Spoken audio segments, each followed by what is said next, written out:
December 2023, Year 2 Applied Mock, doing question 5.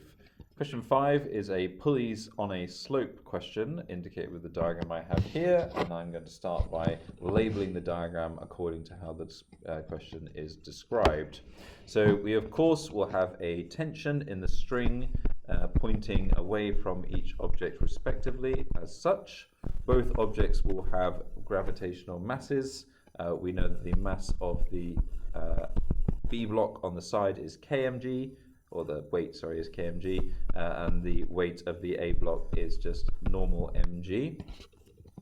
We are also told that it is on an inclined plane at alpha to the horizontal, as well as the fact that there is friction between the block and the plane. So there is a mu value, frictional value, for this surface over here. We will later on be told that that is 1/3, so I will label that in here now.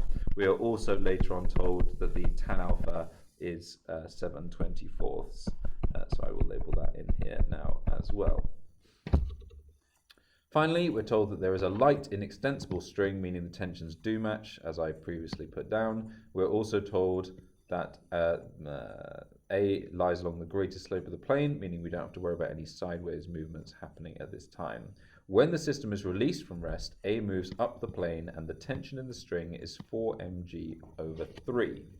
Now, if A moves up the plane, then the initial acceleration must be in this direction in order for it to be moving up the plane from a rest position. And if we follow that acceleration around the pulley, it is downward for object B. We are then given, as I just read out, that the tension is 4/3 of mg, and we can utilize this to answer our questions, which is to find the magnitude of the acceleration, giving our answer in terms of gravity, or the gravitational constant. So I'm going to start by writing out some force equations of motion for both particles. B is the easier one. I always do my equations of motion vertically upwards, so therefore my equation for B is tension minus weight is equal to m, which actually remember is km, which is the mass of this object B, multiplied by its acceleration, which is downwards, so negative in my equation. We are aware of the value of tension, so we will be able to simplify this equation quite drastically in just a moment. Secondly, we then have the equation of motion for A, which I would like to do in the direction going up the slope. So this is a parallel to A forces equation. I didn't actually draw my friction in eventually because I was waiting to know the direction of the object, but since the object is traveling up the slope, the friction is pointing down. I can now complete my equation. T upwards, or T parallelly upwards, up the slope, minus the friction backwards, also minus the component of weight that is traveling down the slope.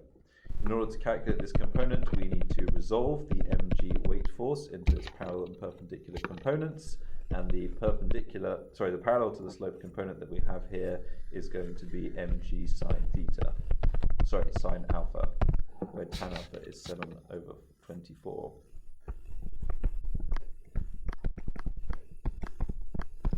This is then equal to the mass of object A multiplied by acceleration, which is in the same direction as my arrow. So in order to finish the solving of this, we are obviously going to substitute in T, but then we'll still have the unknowns A, K, and friction. So we're going to need to calculate friction. As the object is in motion, we are aware that friction is equal to mu times r, and as we are given the value of mu as 1/3, we can simply do 1/3 multiplied by the reaction force. The reaction force I did not include on my original diagram, but of course is perpendicular to the surface and is equal to mg cos alpha, since the only other perpendicular force is the component of weight. I can now substitute in all the bits and pieces and rearrange and solve simultaneously. Now you can of course use your calculator to convert the tan alpha into sine alpha and cos alpha, but those of you with some experience will hopefully know that if tan alpha is 7/24, then sine alpha will be 7/25, and cos alpha will be 24/25.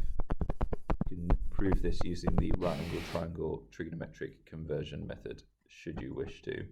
So I'm going to be using the 7 over 25 and 24 over 25 as part of my solutions going forward. So let's start with the more complicated A equation. We have T is 4/3 of mg. We have the friction is 1/3 lots of mg multiplied by cos theta. So that is 1/3. I'm going to do the cos theta value 24/25 all multiplied by mg. We've then got mg sine alpha, which is also negative, and sine alpha was 7/25. So we then have 7/25 of mg as well, and this is equal to ma. You will now notice that in this equation there is no unknown k, and we've removed all the other unknowns other than a. So it's simply a case of simplifying this left-hand side. If you combine together these three fractions of mg, which you can obviously do on your calculator, you get 11/15. So you get 11/15 of mg is equal to ma, and therefore the acceleration is 11/15 of g. And as we were asked to leave our answer in terms of g, I'm going to leave it like that, not substitute in the 9.8. With the hard part done, the easy part of finding k is now upon us. Since we already have the B equation, because I wrote it down earlier, we can say that 4/3 mg, which was the tension value, minus kmg, which is the unknown k, is equal to km multiplied by the acceleration, but remembering that the acceleration was downwards and therefore negative in this equation. We can then rearrange to get k all on one side. We can cancel out all the m's and all the g's, and we get 4/3 is equal to k plus, is equal to a whole k minus 11/15 of a k. You can then rearrange this and find that k is 5.